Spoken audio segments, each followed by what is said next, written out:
Good morning, everybody. Really good to see you today. And I do want to share something today that is going to be a little bit different, maybe, but usually what I share is a little bit different. But I really have had a sense of kind of just perspective. And what I'm going to share with you today, I'm entitling it Combating Spiritual and Mental Vertigo. Now, that's an odd title, but how many of you know what vertigo is?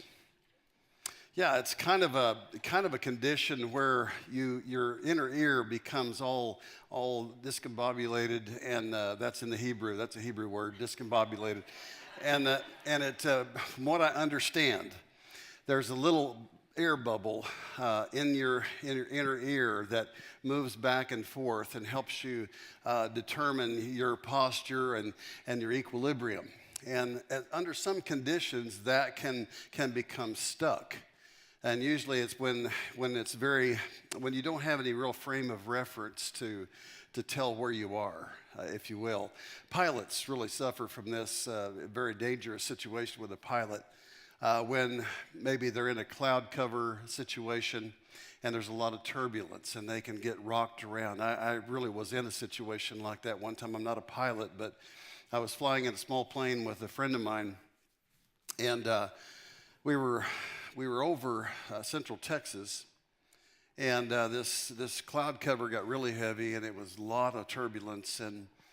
And what happens in moments like that is the wind is coming from all different directions. You can see clouds going straight down, straight up, at any angle you can imagine, and so you have no frame of reference. And so it becomes very claustrophobic and frightening, to be quite honest about it. And there really isn't anything that you can reference to know really where you're at. And the same is happening culturally. I don't think it'd be any great surprise to most of us today to suggest that the world is in an increasingly confused place.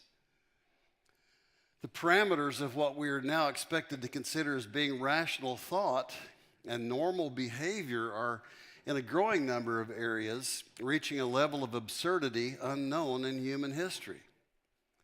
Rather than spending precious time and energy this morning cataloging the various issues of the day and cursing the darkness, I would think it's much more helpful to see if we can let in some light. Vertigo, as most of us are aware, as I said, is a condition that disturbs our equilibrium, creating dizziness. And that can happen to us culturally. That can happen to us mentally. That can happen to us emotionally. When things are just hard to get your arms around, you can't figure out what in the world is going on. And in moments like that, we can make decisions that have big effects. And I think culturally we're facing that. Individually. That is a permutation, if you will, of what's going on culturally. Our families are affected. Our children are being affected. Even in church, we're being affected. There's a lot of things that we have to deal with today that we didn't even think we'd ever have to deal with in terms of our culture. Spiritual and mental vertigo can be no less dangerous, needless to say. It can have eternal consequences. Whether spiritual, physical, mental, recovering from the effects of vertigo will require the establishment, as I said, of a fixed point of reference that is reliable. Similarly, we all need a stable, enduring point of reference around which to build our lives. I want to suggest, in the strongest terms, that we choose the Word of God as the unshifting, unchangeable benchmark around which we build our worldview. From his unparalleled perspective, Jesus comments on a quality possessed uniquely by the Scriptures that we are foolish to ignore. I want you to lock in on me. These are very familiar Scriptures today. But sometimes that's the problem. Familiarity, as we say, breeds contempt. And basically, I'm not saying we have contempt for the Scriptures, but what I am saying is we don't take it as the Word of God. We take it as something we're familiar with. It is culturally part of us. And so we don't realize maybe the ramifications of what is being said. So I want to highlight this just for a minute. heaven and earth will pass away. We think it's pretty permanent. God says it's transitory. But what will not pass away, he says, is the word of God. My words, he says, will by no means pass away. I'm persuaded from what I read that even when we go to heaven, we're probably going to be taking a look at the Bible. I think we're going to be taking a look at the words that God has said. They are eternal in nature. Certainly the outworking of them will be all around us. It will no longer be by faith. It will be by sight at that point in time. So it would be appropriate for us now to lock in on it as though it were sight. We would begin to see life through the prism of God's eternal perspective. And when that happens to us, we begin to bring heaven to earth in a very real sense. The kingdom of God that we're told to pray for, he says, let this kingdom come. Let your will be done on earth as it is in heaven. So we might as well get used to the idea that what God is saying about culture, what God is saying about life, what God is saying about truth, and so on and so forth ad infinitum, needs to be enculturated into the way we think and the way we do and the way we live and the way we teach our kids and so forth and so on. Why not? This is permanent. Everything else is transitory. It goes without saying, but I'll say it anyway.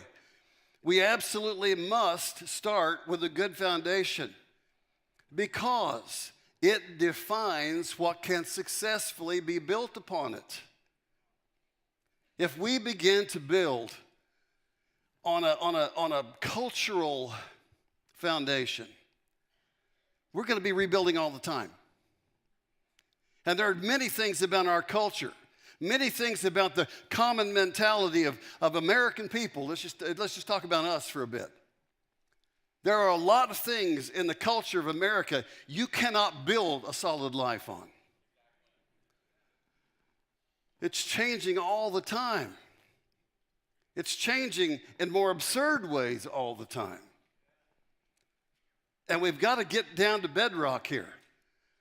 I've told the story many times about being in the Ukraine, in a town called Dnipropetrovsk, and it's on a river there, and it's downstream from Chernobyl. So I don't know why you want to build a resort there, but nevertheless, they decided that they wanted to, when the Iron Curtain dropped, they wanted to build a big resort on the beach there on the Dnieper River.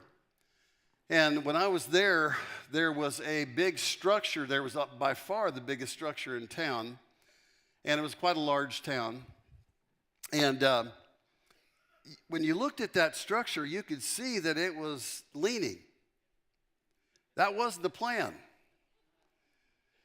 But they didn't take the time, because basically it was a big political statement they were trying to make about the prosperity of the Ukraine coming out of the Cold War.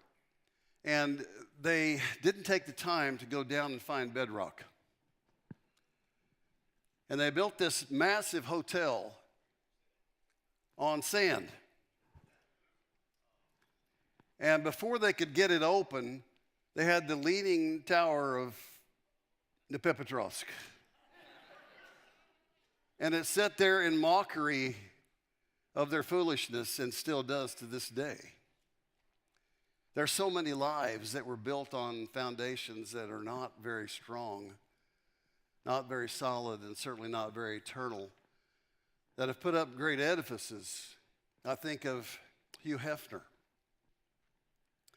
For years, he was the icon of sexual liberation. And he was known for sitting around in his bathrobe, basically, living a hedonistic lifestyle that so many people admired and desired. And his big mansion there in Beverly Hills, or whatever part of LA it's in, was the party central. And everybody who was anybody wanted to be there. And today it's kind of a shell and a reminder as Hef has gone on to his maker. And today, I don't think his reward is quite what he intended to find. But yet a whole industry was built on that. And I'm just saying, that we sometimes look at situations on the short term and make value judgments on the short term that over the long haul we will decry and weep and wail over. Like Ty was saying, look back 15 years and see, where you were. Maybe you were in a great place, maybe not. But folks, the perspective of eternity is not something we have to wait and be surprised by. It's a gift of God to us to be able to live into it right now, so that what we do with our lives and our resources and our time and so forth and so on can be invested in that which is always going to be there. And it's not always that way for folks. They give sacrificially to things that are going to go away. They're just going to be nothing. The wind is going to blow them away. And yet they've given their whole lives to that. And I just want to bring that perspective to us today in some small way. Whether we like it or not, there are absolute truths given to mankind that will remain in force forever. Only what is built on them will ultimately endure. One of the great casualties I feel in our culture is we have literally moved away from any concept of absolute truth. But the evidence of it's all around us. I don't, at my age, I'm beginning to not appreciate gravity.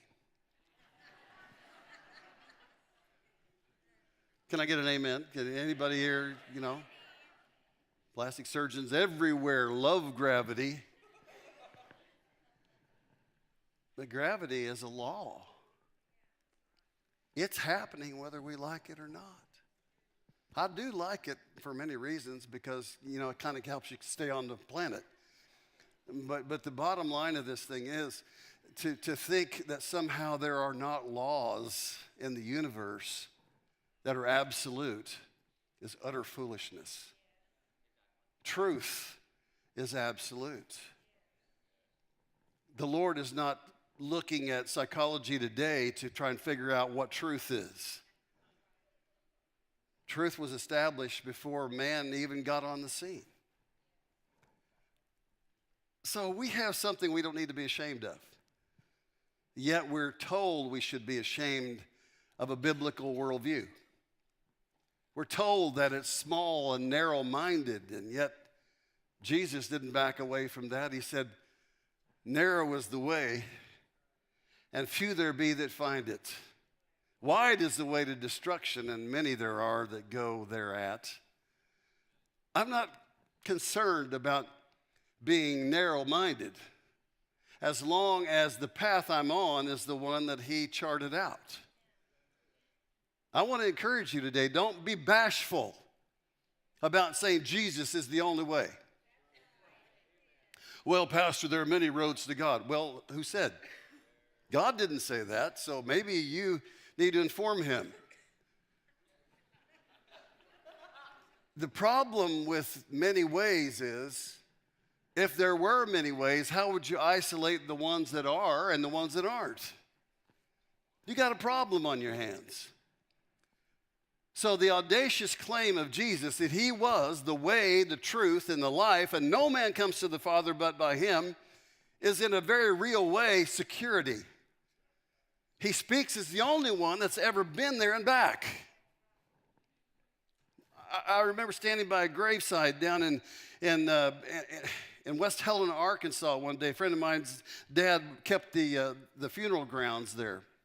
And he was digging out a grave, and I was standing there beside the grave watching him dig this really box in the ground there. And the Lord spoke to me.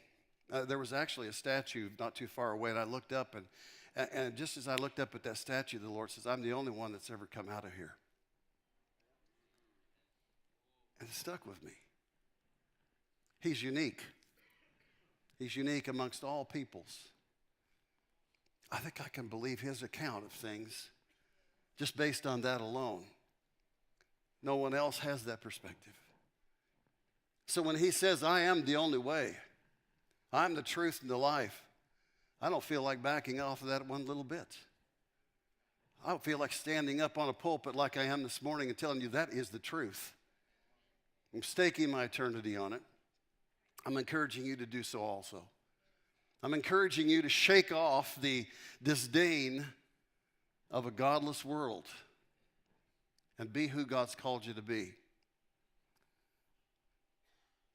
Jesus shared the same concept in a more picturesque fashion in a passage we too often relegate to a lesson taught through song to our preschoolers, but one that really needs to be driven home to the rest of us. Therefore, says Matthew 7:24 through 27, he says, therefore, whoever hears these sayings of mine and does them, I will liken them to a wise man who built his house on a rock, and the rain descended, and the wind blew and beat on that house, but it didn't fall, for it was founded on the rock. But everyone who hears these sayings of mine and does not do them will be like the man who built his house on sand. The rain descended, the wind blew and beat on that house, and it fell, and great was its fall. I think about things like that. It's pretty plain that the Lord's not backing off of his message. I think about the first soil, we'll talk about it in a minute, or the first foundation in just a moment, but the obvious analogy is subconsciously overlooked when Bible-believing Christians all too often see the difference between the two foundations in Jesus' parabolic statement here are very relevant today. One foundation in Jesus' story is sand. In Scripture, sand is commonly seen as an analogy for the masses of humanity. In addition, it is seen as easily shifted due to the influence and the force of wind and water. Similarly, the trends in human thought can and do often trigger movements and masses of humanity from one point of view to its polar opposite, often within very short periods of time. I laugh about it because it wasn't too long ago that I saw on the cover of, I believe, Time magazine, a picture of the earth with frost all over it because they were telling us that the earth was going to freeze, that a new ice age was coming. Evidence wasn't great for that, so they switched it over, and then we went to global warming. I'm all for that, by the way. I'm thinking it's nearly May here. Let's get it on. No evidence to support either one of those postures, by the way, except for computer models that were created out of thin air by people that already had a conclusion in mind. It's a giant scheme, basically, to move wealth around the world when you get right down to it. But that's another day's story. Can't you just wait for that one? Paul warns us of something very significant in Ephesians 4:14. That we should no longer be children, carried about with every wind of doctrine, which he attributes to man's craftiness, cunning, and deceitful plotting. This language would seem to indicate man as being co-opted by demonic instigation, with those deceptions then being implemented through personal preferences and our power to influence. There's stuff going on. And the people movers of society are moving us around and shifting us by various schemes to understand things we've never understood or to feel things we've never believed. It's an amazing thing that's going on in the culture. And we need to understand that we are being instructed not to participate in that. His solution to this problem, by the way, is speaking the truth in love and growing up in the Lord.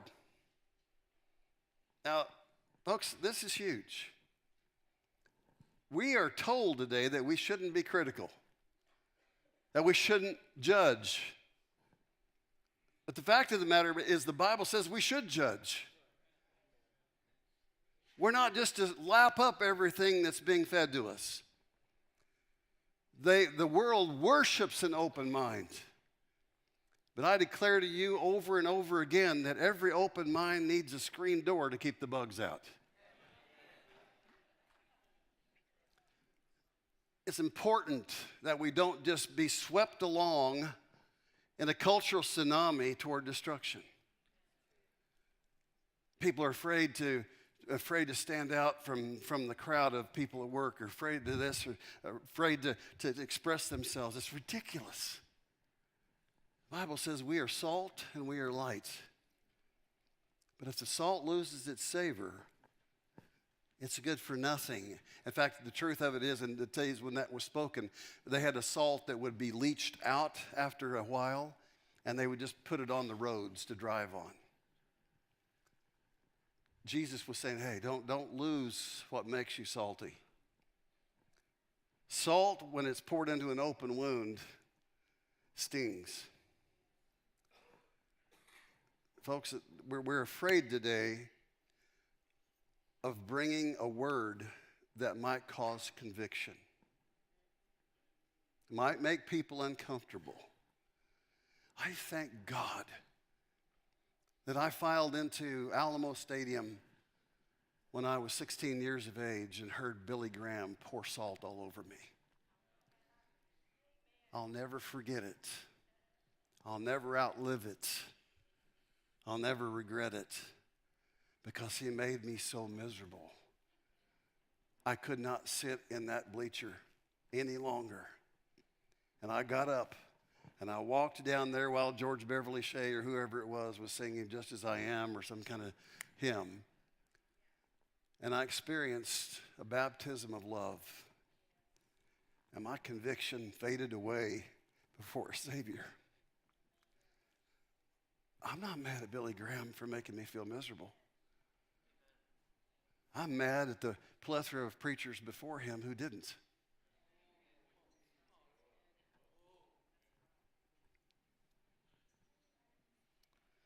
Speaking the truth in love involves speaking the truth. The recommended option, by the way, for the foundation that Jesus was talking about in this parable was rock.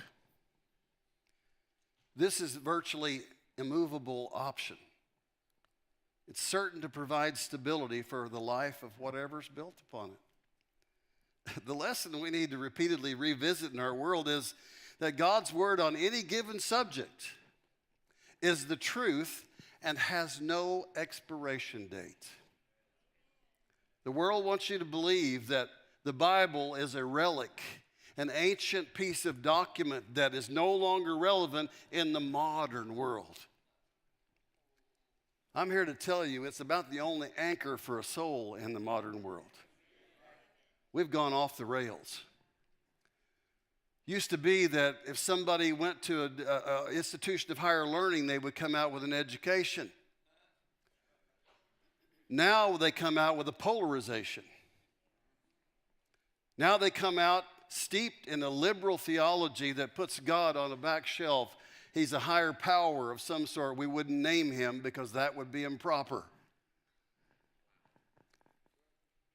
We are living in a day when the words of Romans have come alive, when he says the natural mind is at enmity with God. Literally means at war with God. And yet we still worship, we bow at the altar of intelligence. But it's a dark intelligence these days. It's taken us places that we don't need to go.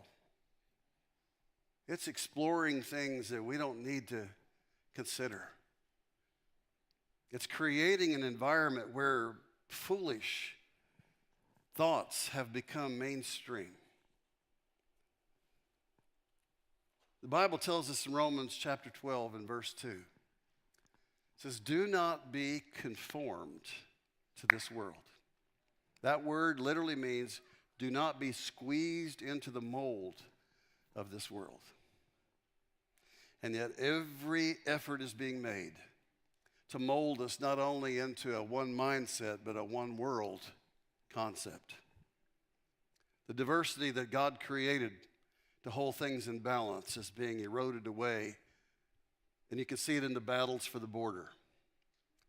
The one country on the planet that has done more to spread the gospel is being attempted to be diluted by erasing our borders. in compassion. Let me just ask you, why is it that only America is being targeted for borders to be removed? I want to say to Vicente Fox of Mexico, why don't you do something about your fence? Why don't you just let everybody from Nicaragua come in and assume property? And why don't you pay their health insurance? And why don't you send their kids to school? Why is it that America doesn't say, hey, the rest of you out there, take your fences down. Mexico, let us come buy property in your country. Let us participate in your marketplace. Let us just assume citizenship and vote. Hello? Believe me, this is a spiritual battle more than you know. We are going to be compassionate to people. The more you are steeped in Christendom, the more compassion you're going to have, and the more balanced way you're going to have for dealing with it. But truth does not need to be the casualty of compassion. Go ahead and say amen to that, because that's the truth. Don't be conformed to this world, but here's the alternative, be transformed by the renewing of your mind. Prove what is that good and acceptable and perfect will of God. Find out what the will of God is. Let it transform you. That's supposed to be our operating software. I'm not going to download the stuff that we're being constantly fed, because then we'll begin to function as functionaries of that philosophy. You can't take fire to your bosom and not be burned. I'm just saying, folks, we have the most amazing heritage, and we're not going to have to slough it off when we die. We're going to be moving on into the fullness of it. Might as well get used to it now. Might as well be proud of it now. Might as well share it with as many people as we possibly can now. We've been taught so many things that we need to reject. Essentially, anything that calls into question what God has said should itself be called into question and most likely be summarily rejected. Subjective truth, such as my opinion, my feelings, my experiences, and so on, does not have standing alongside God's declared truth.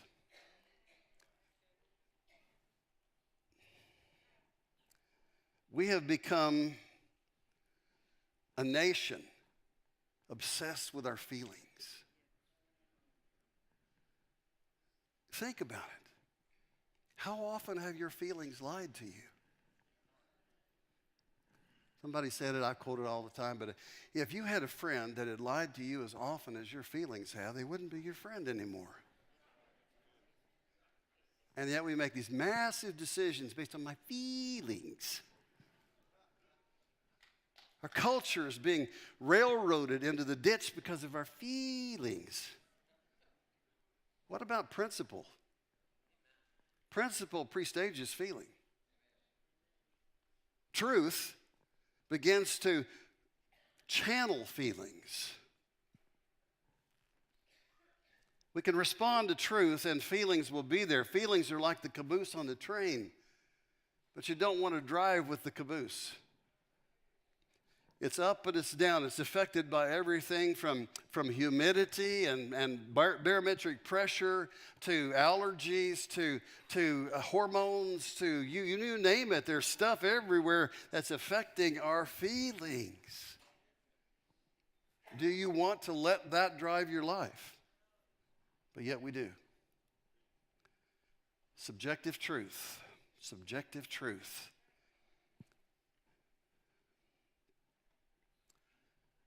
Those of us that insist on defining and prioritizing truth by standards that we have gleaned from our culture and not align with God's truth are blindly following the short-sighted choice Eve made long ago. The lure of making an enlightened personal choice in opposition to God's stated will was demonically inspired then, and it is the same now. The fruit of such decisions continues to incite tragedy on a grand scale. See, it is so easy for us to let feelings override truth because they are insistent.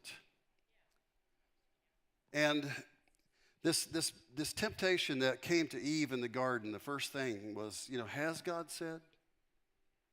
In the day that you eat of this fruit, you will be like God, understanding both good and evil. The promise was enlightenment and wisdom that God was holding out on them.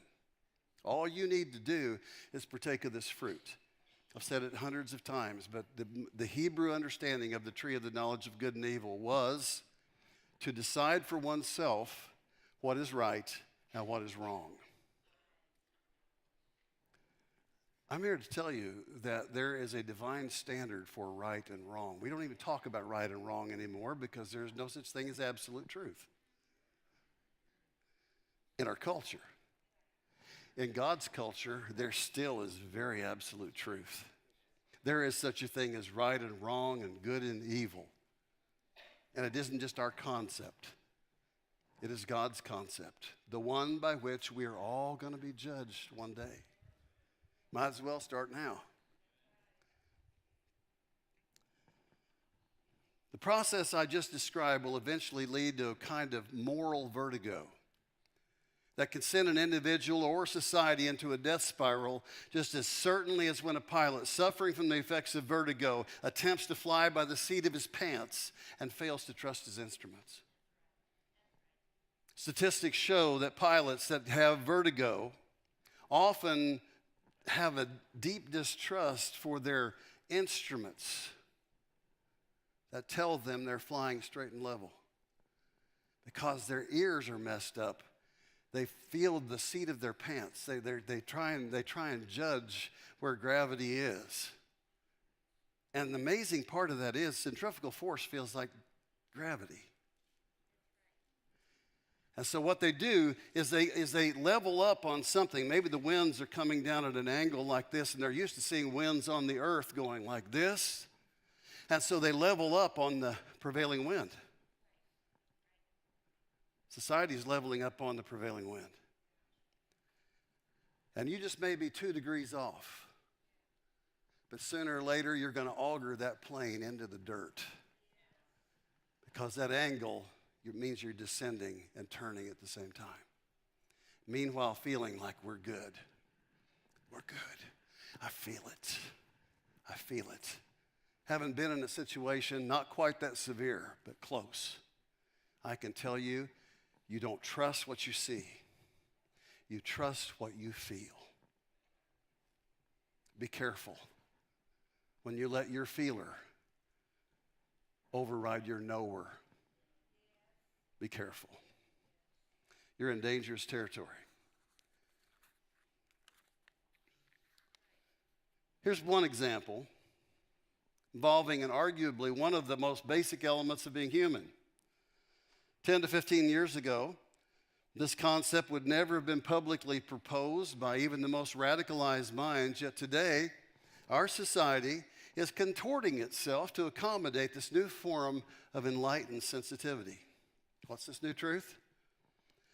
It's the assertion that human sexuality is essentially fluid. This idea is now being introduced in all the usual venues. It's being normalized for our children as early as preschool. Without an awareness or appreciation of God's absolute truth on such matters, kind-hearted people may tend to go along with the crowd in response to sympathetic feelings and join a trendy measure of sophistication with an open mind, unhindered as they are by any significant point of reference. It is actually easy to understand how this happens. Contrasted with this, and given the state of the culture, those who have had more than a casual acquaintance with the book of Genesis, where God plainly says he made people in just 2 models, male or female. These will soon be relegated to a subculture characterized as haters, Neanderthals, or other terms for those with conservative or Christian beliefs. God stated categorically that he created 2 sexes, leaving no suggestion that our opinion of what variety we felt we were had anything to do with it. For 6,000 years of recorded history, our original equipment pretty well defined the issue. Seriously.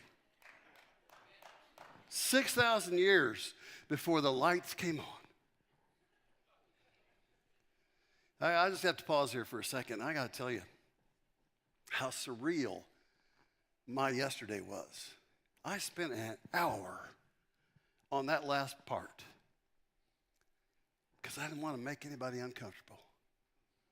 I didn't want to hurt anybody's feelings. And then I realized, what in the world is wrong with me? Seriously, we need to get some blinders off of us. I mean, when you start confusing people about the most basic aspect of humanity and turning that over to the nebulous world of a person's feelings, the confusion, the chaos. I mean, there are people in this town that can't even put up bathroom signs anymore because it might be offensive to somebody. Really? It's time to get over it. It's time to put some fences around certain things again. It's just craziness. And folks, what I'm saying is that it's all swirling around us in such chaotic and insistent ways that it takes a real boldness to stand up and say it. But yet it must be said. Here's why. Our kids are going to school in this situation. You need to follow me around a little bit. I'll never forget it as long as I live. A young lady that grew up in a Christian home went off to school at KU. Talented music girl, she had skill. And she was depressed. Went to a counselor. The counselor told her, your problem is you're really gay. And you haven't admitted it yet. And that pushed her into a whole vein of experiences and philosophic rationalizations and all kind of things. And it finally got to her and she hung herself. And I had to do that funeral. And I watched the members of the Metropolitan Gay Church file in, heartsick, because this girl had been singing in their church that Sunday before. Desolate. I just said, Jesus, compassion is not a problem here. It's not a problem, but we've got problems. Somebody can be turned down a road that will end up in them committing suicide, and that particular worldview of things causes people to commit suicide at ages younger than any other group. And yet we say that's freedom. I'm telling you, when I started writing this and I knew I would share these things, I feel like I was handling a 6-foot rattlesnake. How stupid. How stupid. This is plain. There are male and there are female.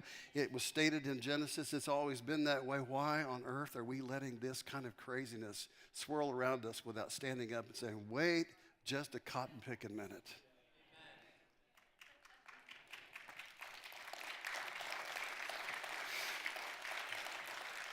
I can promise you that God is not the author of the confusion in this. My heart breaks at the need to illustrate this absurdity that we now have to tolerate. There are casualties being created daily by such diabolical distortions of God's beautifully planned, designed plan for our lives. Please believe me when I say that truth is being spoken in love. But if there is any real love, it must be spoken. We're living in times that have redefined love in so many ways that have in the vast majority of history been unknown or called perverse. It's an act of loving to startle with a loud voice a child about to stick a bobby pin in an electrical outlet, no matter how much our tone makes them cry. It's even more loving to expose a deadly deception with God's truth. The issues related to how we honor and obey God's word have eternal consequences. In recent years, Even some well-known pastors have taught us to absorb the activities into an acceptable range of Christian lifestyles that are categorically forbidden by Scripture. This has been facilitated by the redefining of the nature of God's love. While I've spent time illustrating the original point with one issue, the rock of God's absolute truth and our need to adhere to it is the reason for my spending time with this today. We must learn to start and end with the valid assumption that what he has said is what he means, and he still means what he has said.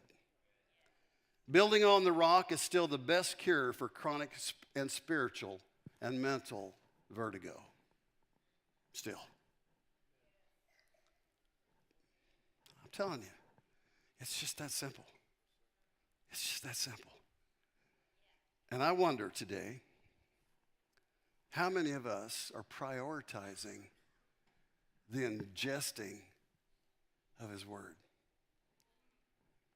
How many of us listen to more music that's telling us another story, or watch movies that are championing other virtues? How would the time allocated to find out what God says about creation and what the world's interpretation of things is, how would it match up? And what confusion is being alleviated or created by that particular ratio? Would you stand? Ministry team, would you come back and stand here with me today as we